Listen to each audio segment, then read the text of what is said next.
okay, let's talk about me because I'm the point of reference. So, can you, if you have albinism and nystagmus, I have never successfully been able to do this, do one of those visual field tests, you know, where you put the chin in the thing and then they're like, can you look at a red dot? Well, for me, sometimes I can't see actually the red dot. And also, I want to move my head, and then you're not allowed to move your head, are you? So do they work for people with albinism? And do people with albinism this comes up quite a lot actually, do people with albinism have a full field of vision too?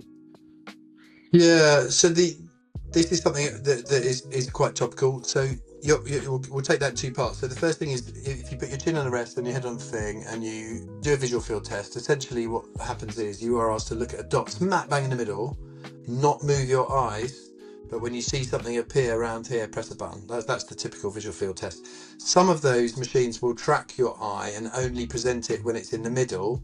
The problem with that is that's not going to be very often for you. The other problem is it often comes up with an error because it's used to people trying to look straight, but if they can't, their eyes are wandering all over the place. It says, look, there's an error, you've missed it. So it depends on the machine to some degree, but most of them would struggle a lot with someone with nystagmus, if not completely, to be completely honest. What you can do is have gauged contingent presentation, but that tends to be done via proper eye trackers that are a lot quicker. So in other words, it's tracking your eye and it knows before you do that your eye is going to be straight at that point and fires you your visual stimulus. But the problem is that might be so short that's not the same length as a normal stimulus, so you'll be disadvantaged. So those tests are absolutely not primed, or I would say very good at all, in people with nystagmus, but there's a few different types and technologies. I suppose the second question is, do people with albinism have a full visual field?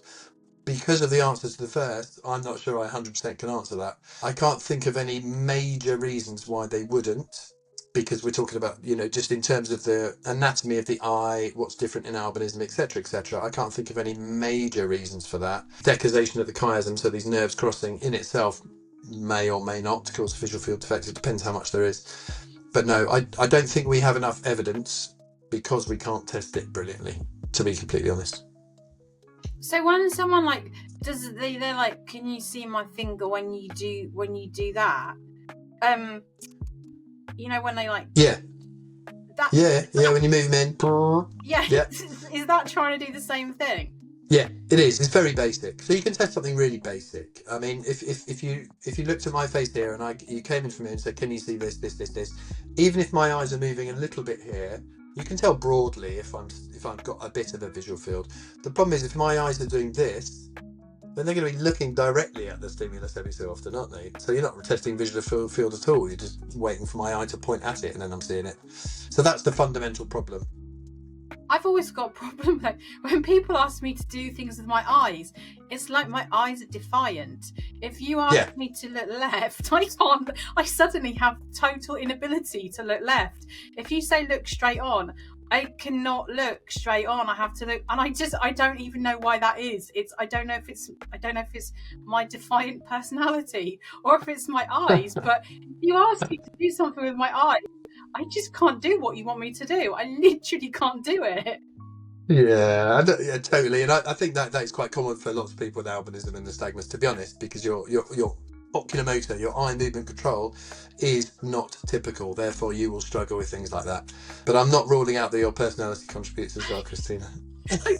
I think that does contribute, yeah. I had to do one of those years ago, those visual field tests, and I said to it was at an optician place. I had to do it to get PIP, the benefit of PIP, right? So they wanted to assess me, and I was also 8 months pregnant. So I was like, you can really try. A, you've got a problem with my eyes because I can't do it. And B, I actually can't get my belly close enough to be able to put my chin in the chin rest. But they still made me do it. They were like, you have to do it because we need to tick it off. And then they shouted at me because you're not trying hard enough. You need, and I'm like, just to tuck the baby in. Yeah, exactly. Push it in. God.